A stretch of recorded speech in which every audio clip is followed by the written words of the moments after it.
ॐ ह्रीं नमो अरहन्ताणम् ॐ ह्रीं नमो सिद्धाणम् ॐ ह्रीं नमो आयर्याणम् ॐ ह्रीं नमो उवच्छायाणम् ॐ ह्रीं नमो लोये सवसाहूर्णम् ऐसो पञ्चणमुक्कारो सप्तपावपणासनो मङ्गलानं च सव्येसिं पढमं हवै मङ्गलम् पढमं हवै मङ्गलम्। सावधान, कुछ समय के लिए काय गुप्ते का अभ्यास करेंगे। आंखें कोमलता से बंद, रीढ़ की हड्डी व गर्दन सीधी रहे, मन शांत, शरीर को स्थिर शिथिल एवं तनाव मुक्त करें। कहीं कोई हलन चलन नहीं, स्थिरता, शरीर की स्थिरता, मन की स्थिरता।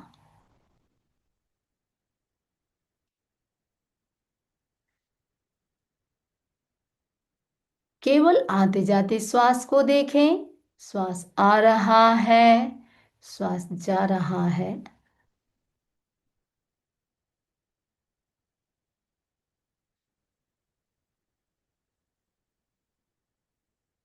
मानसिक संकल्प, मैं जिस स्वाध्याय को करने जा रही हूं इससे मेरे अनंत कर्मों की निर्जरा हो रही है। मन वचन काया तीनों शुभ हो रहे हैं, परिणाम विशुद्ध हो रहे हैं।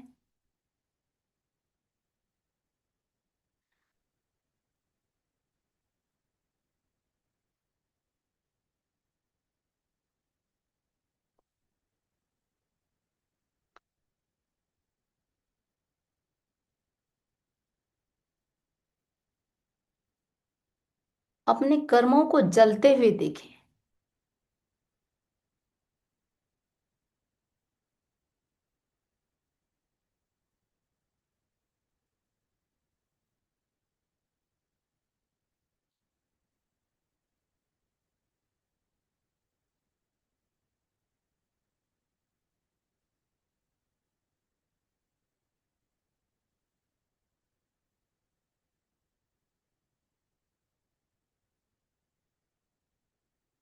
अपने आत्मा को शुद्ध विशुद्ध होते हुए देखें।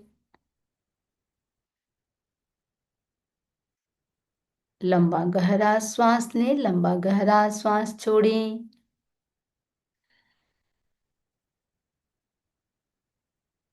प्रयोग संपन्न।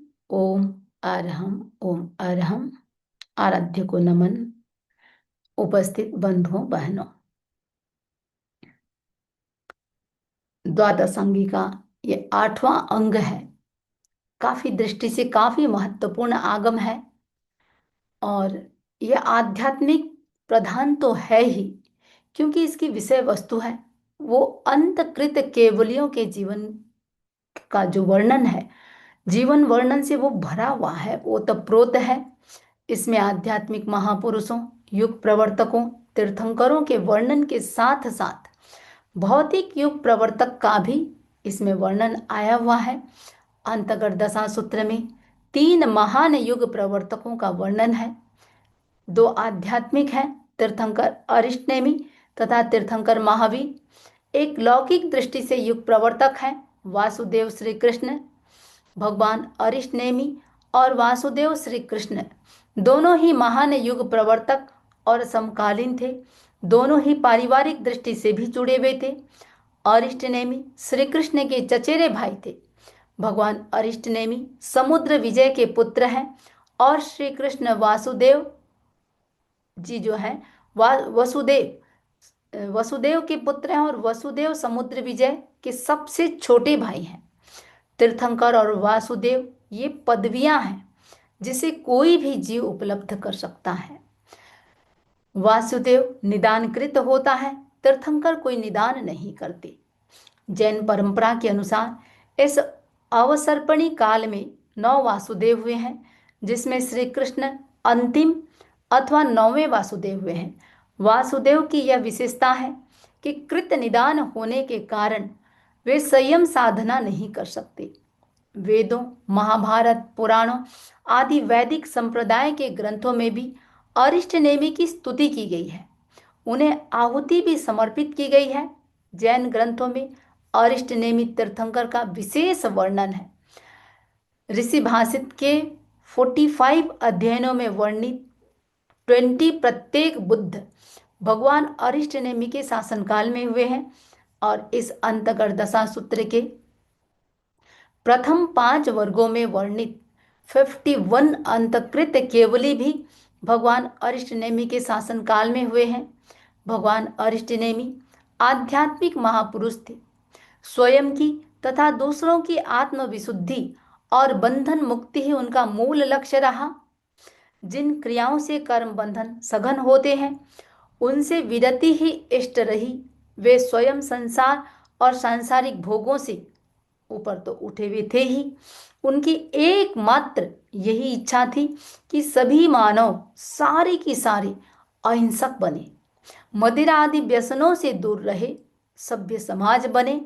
श्री कृष्ण और उनकी रानियों के आग्रह को स्वीकार कर जब वो विवाह हेतु दुल्हा बनकर के वर बनकर के जूनागढ़ जाते हैं, वहां बाड़े में बंद पशुओं को देख करके एकदम करुणा से द्रवित हो जाते हैं और वापस लौट करके वहीं से दीक्षा स्वीकार कर लेते हैं। तो आज भी गुजरात, सौराष्ट्र आदि प्रदेश मांस भक्षण से दूर है। उस युग में कौरव, जरासंध आदि भोग विलासी राजाओं का भी बाहुल्य था। यादव वंशी क्षत्रियों में भी अनेक कुरीतियां प्रचलित थी। मांस भक्षण आदि का प्रचलन था। अधिकांश व्यक्ति आध्यात्मिकता से बिल्कुल विमुख थे। भगवान अरिष्ट नेमि उनकी दिशा परिवर्तित कर संसाराभिमुखी से उन्हें अध्यात्ममुखी बनाया था। और इसी कारण हम जो युग प्रवर्तक के रूप में देख रहे हैं, भगवान अरिष्ट नेमि बड़े युग प्रवर्तक रहे हैं।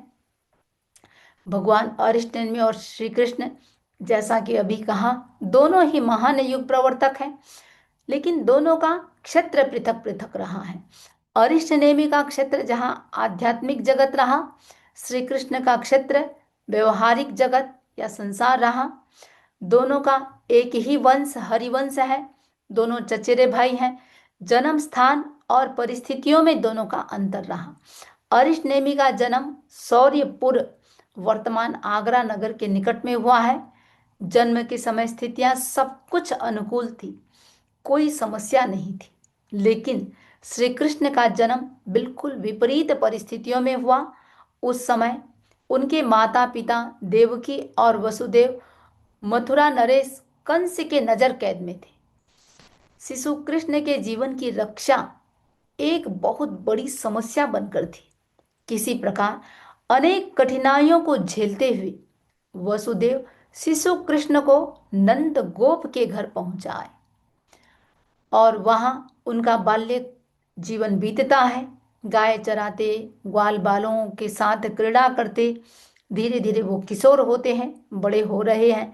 तो जन्म मथुरा के जेल में हुआ है। पालन पोषण गोकुल में नंद पत्नी यशोदा द्वारा हुआ है।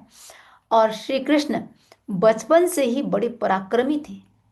अतिशय पुण्य के कारण वो काफी प्रभावशाली और बलवान थे। किशोर में वय में ही कंस को यमलोक उन्होंने पहुंचा दिया था और जनता को अत्याचारों से मुक्त किया था। उस समय अनेक आतंकवादी नरेशों से भारत भूमि को उन्होंने मुक्त किया था।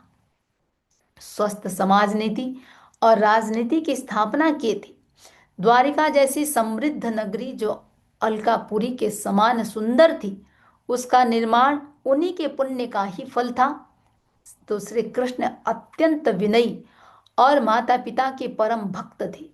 गुणी व्यक्तियों का भी बहुत ज्यादा वो सम्मान करते थे, सत्कार करते थे, आदर करते थे। तीर्थंकर अरिष्ट नेमि आयु से श्री कृष्ण से छोटे थे, किंतु कैवल्य के पश्चात श्री कृष्ण है वो श्रद्धा से अरिष्ट नेमि के प्रति झुक गए, भक्ति पूर्वक उनकी परिउपासना करने लगे। भगवान के वचनों पर दृढ़ विश्वास था और उनकी स्पष्ट मान्यता थी तीर्थंकर के जो वचन हैं वो सत्य और सत्यपूत होते हैं। 51 अंधकृत केवलियों में श्री कृष्ण के पुत्र भी हैं, भाई भी हैं, गज सुकुमार और उनकी रानियां तथा पटरानियां भी हैं, थावच्चा पुत्र भी। दीक्षा में तो श्री कृष्ण थावच्चा पुत्र की जो दीक्षा हुई तो उसमें भी श्री कृष्ण का पूरा की पूरा योगदान रहा था। तो इस प्रकार श्री कृष्ण अपनी उद्घोषणाओं, प्रेरणाओं और सहयोग से धर्म शासन के प्रचार प्रसार में सहयोगी बनकर, सहायक बनकर तीर्थंकर नाम कर्म का उन्होंने उपार्जन कर महान पुण्य का लाभ प्राप्त किया था। श्यामवर्णी होने पर भी वे अत्यंत सुंदर और आकर्षक लगते थे, पराक्रम युक्त थे, कभी भी किसी से भी वे पराजित नहीं हुए। उनकी इच्छा रहती थी सर्वत्र शांति रहे और दुष्कृतों का विनाश करने के लिए युद्ध का आश्रय लेना पड़ता था, कभी लेते भी थे। उनका उद्देश्य प्रत्येक क्षेत्र में सुव्यवस्था हो, एक अच्छा संगठन हो, इसके लिए जो भी उनको करना पड़े कभी हिचकिचाते नहीं थे। वासुदेव अपने समय की सर्वाधिक प्रभावशाली व्यक्ति होते हैं। वासुदेव निग्रह और अनुग्रह दोनों में ही बड़े कुशल होते हैं। सज्जनों की रक्षा, पापियों का विनाश इनका सहज स्वभाव होता है। तीर्थंकर और वासुदेव दोनों ही युग प्रवर्तक होते हैं। हजारों लाखों वर्षों तक इनका प्रभाव बना रहता है। तो पूरा अंतर्दशा सूत्र आर्य सुधर्मा के वाचना के हैं। तो हम सुधर्मा स्वामी की भी थोड़ी सी चर्चा कर लेते हैं। सुधर्मा स्वामी भगवान महावीर के 11 गणधरों में 5वें गणधर हैं। गौतम स्वामी प्रथम गणधर थे। प्रत्येक साधक गणधर नहीं बन सकता, क्योंकि गणधर अपने आप में एक लब्धि होती है और इस लब्धि का प्रकटीकरण दीक्षा लेते ही तीर्थंकरों के पास तुरंत हो जाता है, इससे पहले उनका नहीं होता। और इस लब्धि के प्रकट होते ही भीतर के मानसिक और बौद्धिक जो बंद कपाट है तुरंत उद्घाटित हो जाते हैं और तभी तीर्थंकर के श्रीमुख से त्रिपदी को सुन करके समस्त श्रुत को हृदयंगम करते हैं, द्वादश संगी की रचना में सक्षम हो जाते हैं। आर्य सुधर्मा ऐसे ही गणधर थे। उनका जन्म कुल्लाक सन्निवेश में हुआ था। गोत्र उनका अग्नि वैश्यायन था। पिता का नाम धम्मिल और माता का नाम बद्दिला है। जाति से ब्राह्मण और अद्भुत प्रतिभा संपन्न थी। 14 विद्याओं में पारंगत थे, कर्मकांडी विद्वान थे। 500 शिष्य थे इनके अपने। इनके भीतर एक संशय था, प्राणी जैसा इस जन्म में होता है क्या अगले जन्म में भी वैसा ही होता है, अथवा उसके रूप स्वरूप आदि में परिवर्तन हो जाता है। इस संशय को भगवान महावीर ने दूर किया था और उसी समय ये भगवान के पास दीक्षित हो गए और दीक्षा लेते ही तत्काल गणधर लब्धि प्राप्त हो गई। 50 वर्ष की आयु में प्रव्रजित हुए थे, दीक्षा लिए थे। 42 वर्ष तक छद्मस्त अवस्था में रहे। 30 वर्ष तक भगवान के पास में ही रहे थे, जो छद्मस्त अवस्था थी, और 12 वर्ष तक भगवान के निर्वाण के बाद भी छद्मस्त अवस्था में व्यतीत किए थे। उसके पश्चात 92वें वर्ष की आयु में कैवल्य की उपलब्धि हुई, यानी केवल ज्ञान प्राप्त हुआ। 8 वर्ष केवली पर्याय रहा और 100 वर्ष की आयु पूरा कर निर्वाण को प्राप्त हुए थे। भगवान महावीर के निर्वाण के 20 वर्ष पश्चात गणधर सुधर्मा स्वामी मुक्त हुए थे। तो सुधर्मा स्वामी का सर्वाधिक महत्व इस बात में है कि इन्होंने जम्बू स्वामी को द्वादशांगी की वाचना दी थी। आज जो 11 अंग उपलब्ध हैं वे सभी गणधर सुधर्मा के ही वाचना के हैं। भगवान महावीर के निर्वाण के समय 9 गणधर निर्वाण को प्राप्त हो चुके थे। गौतम गणधर केवली हो चुके थे, एक सुधर्मा स्वामी ही थे। अतः भगवान के पश्चात संघ संचालन का सारा दायित्व गणधर सुधर्मा पर आया था। वर्तमान में उपलब्ध एकादशांग की रचना कर उन्होंने अगाध आगम राशि को सुरक्षित किया और अंतिम में राजगृह नगर के व्यवहारगिरी पर्वत पर 1 मास का अनशन कर वीर निर्वाण संवत 20 में निर्वाण को प्राप्त हो गए। गणधर सुधर्मा की शरीर संपदा और गुण संपदा का ग्रंथों में बहुत ही विशद और रुचिकर वर्णन हुआ है। अनुत्तर विमानवासी देवों से भी अधिक रूपवान थे। उत्तम जाति, श्रेष्ठ कुल, मानसिक वाचिक कायिक शक्ति संपन्न थे। द्रव्य से अल्प उपधि वाले थे। भाव से रस, रिद्धि और शांता, इन तीनों गौरवों से रहित थे। इस प्रकार ज्ञाता धर्म सूत्र में उनका बहुत विस्तार से वर्णन आया हुआ है। अंतगढ़ दशा सूत्र में स्थान स्थान पर सुधर्मा स्वामी का नामोल्लेख हुआ है। प्रत्येक वर्ग और सभी अध्ययन उनकी वाचना से प्रारंभ होते हैं और अंत भी उन्हीं के द्वारा होता है। जम्बू स्वामी उनसे जिज्ञासा करते हैं कि अमुक वर्ग अथवा अध्ययन में भगवान महावीर ने क्या फरमाया है। उनकी जिज्ञासा को शांत करते हुए कहते हैं और शांत करते हुए स्टार्ट होता है और अंत में कहते हैं भगवान महावीर ने अमुक अध्ययन के यह भाव फरमाए हैं। जैसे मैंने भगवान के श्रीमुख से सुने हैं वही तुम्हें मैंने बताए हैं। इससे सुधर्मा स्वामी की वचन प्रामाणिकता भी सिद्ध होती है। इस सूत्र में, अंतकर दशा सूत्र में, सुधर्मा स्वामी के साथ कहीं अज विशेषण लगाया गया है तो कहीं थेरे। जैसे अज सुहम्मा, सुहम्मा थेरे, ये विशेषण उनकी चारित्रिक निर्मलता और ज्ञान गरिमा को प्रकट करते हैं, साथ ही उनके प्रति पूज्य भाव भी प्रदर्शित करते हैं। आर्य जम्बू की थोड़ी सी बात करें। भगवान महावीर की परंपरा में दूसरे युग प्रधान आचार्य हैं जम्बू स्वामी। सुधर्मा स्वामी के प्रधान शिष्य जम्बू स्वामी, जो अंतिम केवली के रूप में भी प्रसिद्ध हैं। प्रस्तुत अंतगढ़ दशा सूत्र की रीढ़, बैकबोन या केंद्र बिंदु भी हम कह सकते हैं। इस संपूर्ण अंग आगम की रचना का प्रमुख आधार जम्बू स्वामी की जिज्ञासा ही रही है। ज्ञान प्राप्ति की उनके भीतर पिपासा थी और यदि वे अपने गुरु के समक्ष जिज्ञासा प्रकट नहीं किए हुए होते तो शायद इस अंग का निर्माण नहीं होता, इस अंतगढ़ दशा सूत्र अंग का रचना नहीं होती। जम्बू स्वामी ज्योति पुंज थे, ज्ञान पिपासु थे। गुरु प्रदत्त द्वादशांगी तथा 14 पूर्वों के ज्ञान समस्त श्रुत को मानो वो पी गए, पचा गए। अपनी मेधा में उस विशाल ज्ञान संसार को रत्न पेटी के समान उन्होंने सुरक्षित कर लिया। ऐसे मेधावी जम्बू स्वामी का जन्म राजगृह नगर के एक अति धनाढ्य वैश्य परिवार में भगवान महावीर के निर्वाण के 16 वर्ष पूर्व, विक्रम पूर्व 486 में, ईस्वी सन 511 में हुआ। पिता का नाम श्रेष्ठी ऋषभ दत्त और माता का नाम धारिणी था। माता द्वारा स्वप्न में जम्बू वृक्ष देखने अथवा जम्बू द्वीपाधिपति देव की 108 आयंबिल तप द्वारा आराधना करने के कारण कहते हैं इनका नाम जम्बू कुमार रखा गया था। 16 वर्ष की अवस्था तक सभी कलाओं और विद्याओं में निपुण हो गए। पुत्र को सभी प्रकार से योग्य देखकर माता पिता ने इनका संबंध 8 श्रेष्ठी कन्याओं के साथ तय कर दिया।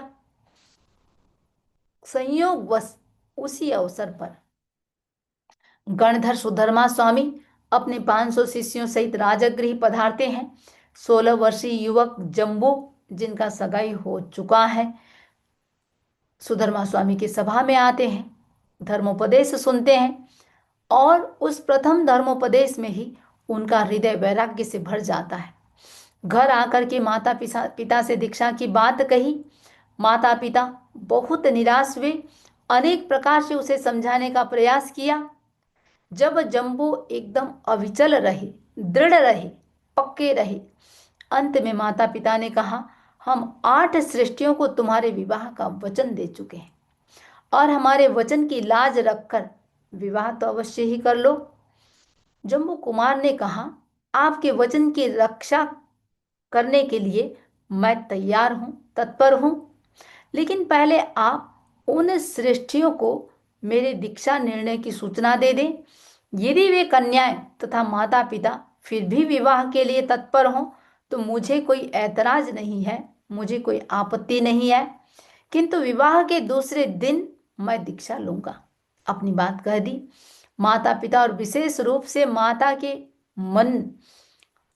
माता ने सोचा, उनके मन में विचार आया कि कामनी के स्नेह जाल में उलझ करके कौन आज तक निकल पाया है, ये जम्बू भी उलझ जाएगा। आया जैसे तैसे एक बार तो बंधन में आ जाए। जम्बू कुमार की दीक्षा ग्रहण करने की सूचना कन्याओं के माता पिता को भेज दी गई। उन सब की चिंतन धारा जम्बू कुमार की माता के समान ही प्रवाहित हुई और शुभ लग्न में 8 श्रेष्ठी कन्याओं के साथ जम्बू कुमार का विवाह हो गया। विवाह में दहेज कितना आया? 99 करोड़ सोनैया का दहेज आया और दहेज से सृष्टि का घर भर गया। उस समय राजगृह की पहाड़ियों में प्रभो नाम का एक धुरंधर तस्कर था, चोर था, और उसके 500 साथी थे। अब प्रभो के पास 2 विशिष्ट विद्याएं थी। एक अवस्वापिनी, जिससे लोगों को निद्राधीन किया जाता कर सकते थे, और दूसरी जो विद्या थी तालोद्घाटिनी, ताला खोलने वाली विद्या, बिना चाबी लगाए ताला खोल ले। और इन 2 विद्याओं के प्रभाव से जो प्रभाव था वो पूरे राजगृह नगर में सफलतापूर्वक चोरियां करता था, कभी भी पकड़ा नहीं जाता था। प्रभो ने जब सुना जम्बू कुमार को 99 करोड़ सोनैया का दहेज मिला है, मन ललचा गया। अपने 500 साथियों को साथ में लेकर के वो श्रेष्ठी ऋषभ दत्त के घर पहुंचता है। अपनी दोनों विद्याओं का प्रयोग किया और निश्चिंतता पूर्वक उसने साथियों से कहा कि धन की पोटलियां जितनी बांध सकते हो बांध लो। अचानक चमत्कार सा हुआ, 500 चोरों के पैर जमीन से चिपक गए। इस चमत्कार से सारे के सारे चिंतित होकर, और स्पेशल जो प्रभाव था वो इधर उधर देखने लगा। सोचा ऐसा कैसे हुआ, और उसने देखा, उसकी दृष्टि पड़ी, एक कक्ष में से मंद मंद प्रकाश आ रहा है। साथ ही उसे वार्तालाप का धीमा स्वर भी सुनाई दिया। उस कक्ष के पास पहुंचा और कान लगा दिए, क्या बात हो रही है। पहले तो आश्चर्य भी हुआ कि मेरी वो अवस्वापिनी जिससे नींद आ जाए, उस विद्या का प्रभाव कैसे नहीं हुआ है। विवाह की पहली रात्रि, पहली रजनी, अब जम्बू कुमार वो अपनी पत्नियों को अनेक दृष्टांत देकर उन्हें सांसारिक, जहां पत्नियां जम्बू कुमार को संसारी बनाने का प्रयास कर रहे हैं, वहीं पर जम्बू कुमार अनेक दृष्टांतों द्वारा उनके प्रयासों को असफल करके संयम की सार्थकता को दृढ़ करने का प्रयास कर रहे हैं। उनका वार्तालाप सुनकर के प्रभो को अपने तस्कर जीवन के प्रति नफरत उत्पन्न हुआ, घृणा हो गई, हृदय वैराग्य से भर गया। इतना ही नहीं, अपने 500 साथियों की भी, उनके साथ जो 500 साथी थे उनकी भी यही दशा हुई। अब देखिए होता क्या है। जम्बू कुमार, प्रभव, प्रभव के 500 साथी, इधर जम्बू कुमार के माता पिता, क्योंकि उन्होंने सोचा भाई इस उम्र में ये यदि दीक्षा ले रहा है, हमने तो संसार देख लिया, हम संसार में क्यों रहें। अब यही विचार, ये 8 सृष्टि कन्याएं, उन्होंने सोचा हमारा पति जा रहा है, हम क्या करें संसार में रह के। अब ये 8 कन्याओं की जो माता पिता हैं उनके भी यही विचार आया। तो इस प्रकार सारे की सारे सुधर्मा स्वामी के सानिध्य में वीर निर्माण एक विक्रम पूर्व 469 में राजगृह के गुणशीलक चैत्य में मुनि दीक्षा ग्रहण करते हैं और आत्मशुद्धि साथ साथ में करने लगे। तो इनमें जम्बू कुमार प्रमुख थे। 16 वर्ष की आयु में दीक्षा ली है। आचार्य सुधर्मा ने जम्बू को अपना उत्तराधिकारी नियुक्त किया और उस समय जम्बू की अवस्था जो थी, उम्र थी, आयु था 36 वर्ष की।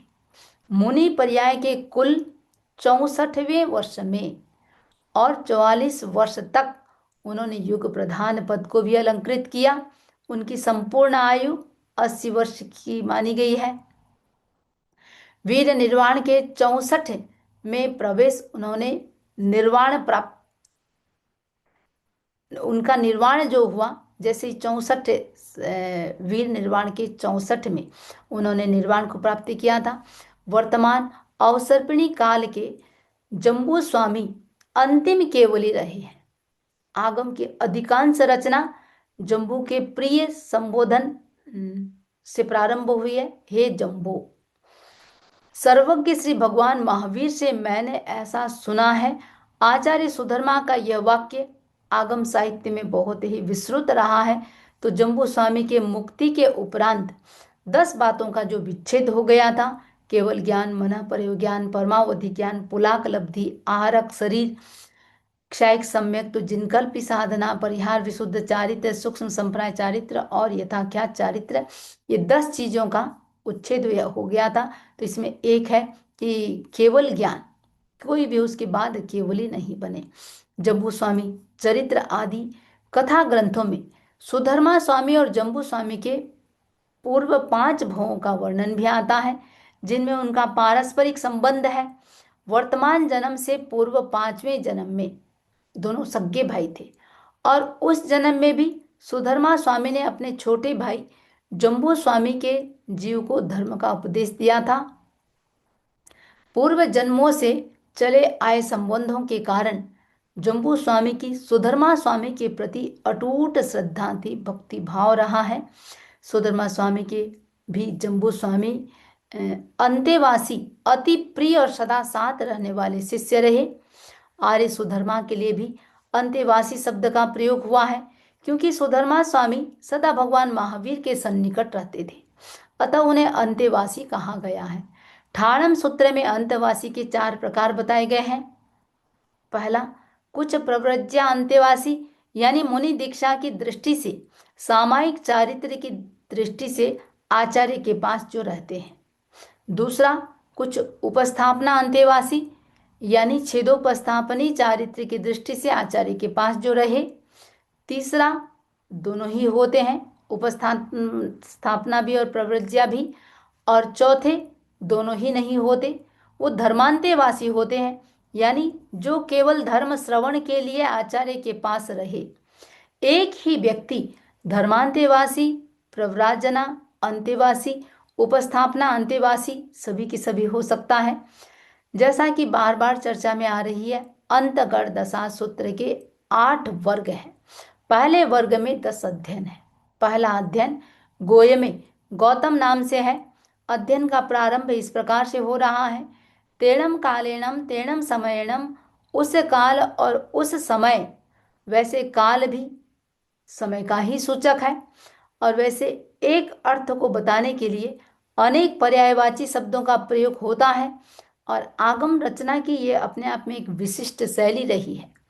तो अनेक देशों के शिष्यों को समझाने के लिए उस देश में प्रचलित समानार्थक शब्दों का प्रयोग किया जाता था। तो भगवान का कोई भी कथन आगम का, चाहे हरेक जो वचन है भगवान का कथन है, नए के बिना प्रयोग हुआ ही नहीं है।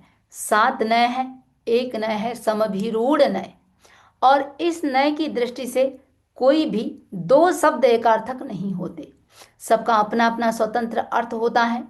तो काल शब्द का प्रयोग अवसर्पिणी काल का चौथा आरा उस अर्थ में प्रयोग हुआ है, और समय, वह समय जब सुधर्मा स्वामी चंपा नगरी में आए थे। यहाँ एक निश्चित समय बता दिया। तो पूरे वाक्य को देखें, तेणम कालेणम तेणम समयेणम चंपा नामम नगरी, यहाँ देश और काल का निर्देश है।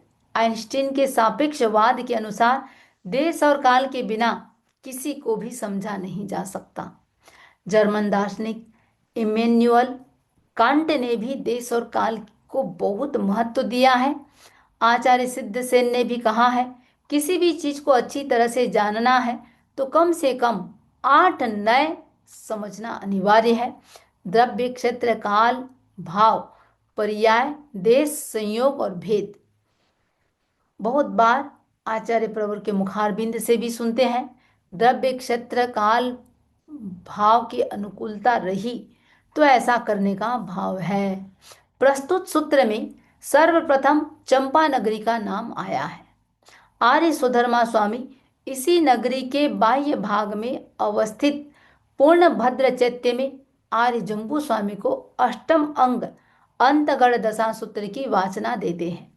चंपा नगरी जो पहले अंग देश की राजधानी थी, यह नगरी बहुत ही समृद्ध, वैभवशाली और सुरक्षित नगरी थी।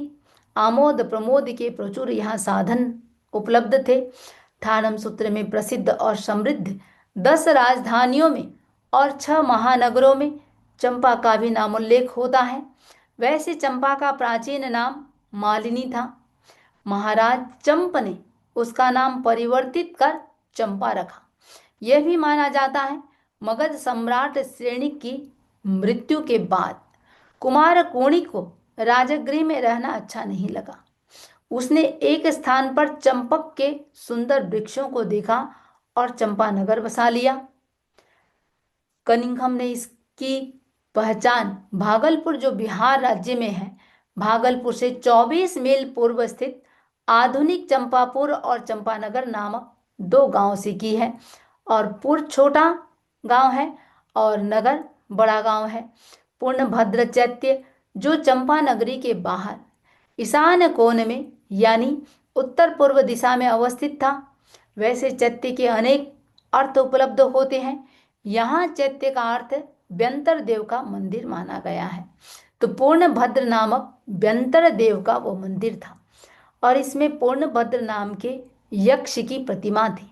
इस चैत्य का प्रभाव दूर दूर तक फैला हुआ था। माना जाता था यहाँ मनुष्य की सारी मनोकामनाएं पूरी होती है, पूर्ण होती है। प्रस्तुत प्रसंग में पूर्णभद्र चैत्य का महत्व यह है कि यहाँ गणधर सुधर्मा ने आर्य जंबू को 8वें अंग की वाचना दी थी। वर्णव वर्णक शब्द का भी स्थान स्थान पर इसमें प्रयोग हुआ है। 2500 वर्ष पहले लेखन की प्रणाली बहुत कम प्रचलित थी। हस्तलेखन का कार्य बहुत जटिल था। लिखने वालों की सुविधा को ध्यान में रखते हुए संक्षिप्त करने की दृष्टि से सूत्र शैली का विकास हुआ है। तो वर्णक शब्द से अनावश्यक या अनपेक्षित वर्णन से बचा जा सकता है। हो सकता है जो अपन आदि बोल देते हैं, हो सकता है ओवायम की रचना इसी उद्देश्य से हुई हो। उसमें नगर, उद्यान, राजा आदि का वर्णन विस्तृत रूप से प्राप्त है। तो प्रस्तुत चंपा नगरी का पूरा वर्णन ओवायम आगम के प्रथम सूत्र में ज्ञातव्य है। उस काल में, उस समय में चंपा नगरी के पूर्ण भद्र चैत्य में आर्य सुधर्मा स्वामी समव्रसित होते हैं, पधारते हैं, विराजते हैं। तीर्थंकरों की जब देशना होती है तो देवता समवस्रण की रचना करते हैं और तीर्थंकर का अपना अतिशय होता है। 3 लोकों से 12 प्रकार के परिषद देवता, मनुष्य, तिर्यंच सभी भगवान के सानिध्य में आते हैं, सामीप्य साधते हैं। साधु साध्वियां, श्रावक श्राविकाएं, असुर कुमार, भवनपति, व्यंतर, ज्योतिष के वैमानिक देव, तीर्थंकर सभी की सभी भगवान के समीप आते हैं। लेकिन गणधर अथवा आचार्य के विषय में ऐसा नहीं कहा जा सकता। यहाँ समवस्रण से तात्पर्य है धर्म व्याख्यान करना, आचार्य के उचित अवग्रह में बैठना, अनेक साधु साध्वियां, श्रावक श्राविकाओं के प्रवचन सुनने का स्थल, आज की भाषा में प्रवचन पांडाल भी कह सकते हैं। वहां सुधर्मा स्वामी विराजते हैं। जनता प्रवचन सुनने आती है। सुधर्मा स्वामी ने धर्म का उपदेश दिया। परिषद जिस दिशा से आई थी उसी दिशा में चली गई।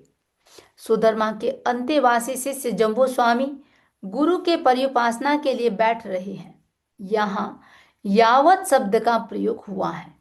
स्थान स्थान पर यावत शब्द का प्रयोग हुआ है।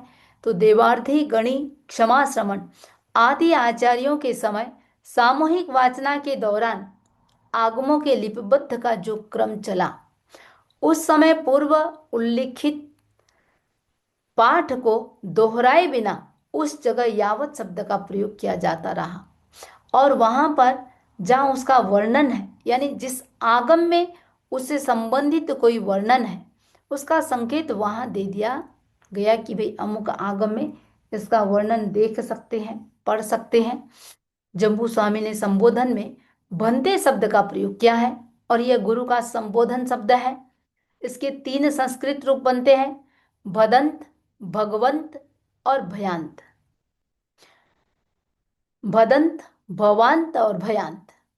गणधरों ने पहली बार भगवान के लिए व्रत ग्रहण करने के पश्चात भन्ते शब्द से भगवान को संबोधित किया, और तभी से इसका प्रयोग गुरु को संबोधित करने के लिए होता आ रहा है। यहाँ जम्बू स्वामी पूछ रहे हैं, धर्म के आदि कर्ता यावत सिद्ध गति को संप्राप्त श्रमण भगवान महावीर ने आठवें अंग अंतगढ़ दशा सूत्र का क्या अर्थ प्रज्ञप्त किया है। श्रमण भगवान महावीर, श्रमण शब्द का प्रयोग क्यों होता है, क्या अर्थ है, और भगवान ने क्या बात कही जो सुधर्मा स्वामी जम्बू स्वामी को बताते हैं, इसकी चर्चा आगे करेंगे। ओम अरहम, ओम अरहम। थोड़ी देर के लिए काय गुप्ती का अभ्यास करेंगे। आंखें कोमलता से बंद, रीढ़ की हड्डी व गर्दन सीधी रहे, मन शांत, शरीर को स्थिर, शिथिल एवं तनाव मुक्त करें।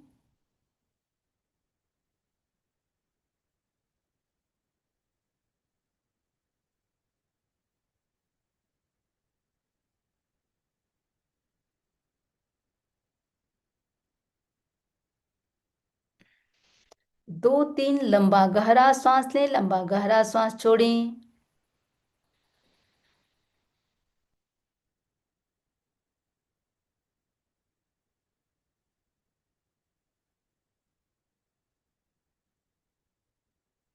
प्रयोग संपन्न। सुने मंगल पाठ। चत्तारि मंगलम अर्हंता मंगलम सिद्धा मंगलम साहु मंगलम केवली पन्नतो धम्मो मंगलम। चत्तारि लोगोत्तमा अर्हंता लोगोत्तमा सिद्धा लोगोत्तमा साहु लोगोत्तमा केवली पन्नतो धम्मो लोगोत्तमो। चत्तारि शरणं पवज्जामि अरहन्ते शरणं पवज्जामि सिद्धे शरणं पवज्जामि साहु शरणं पवज्जामि केवली पन्नतं धम्मं शरणं पवज्जामि। विघ्नहरण मंगलकरण स्वाम भिक्षुनो नाम गुणोलक स्मरण किया सरय अचिंत्या काम, सरय अचिंत्या काम। ओम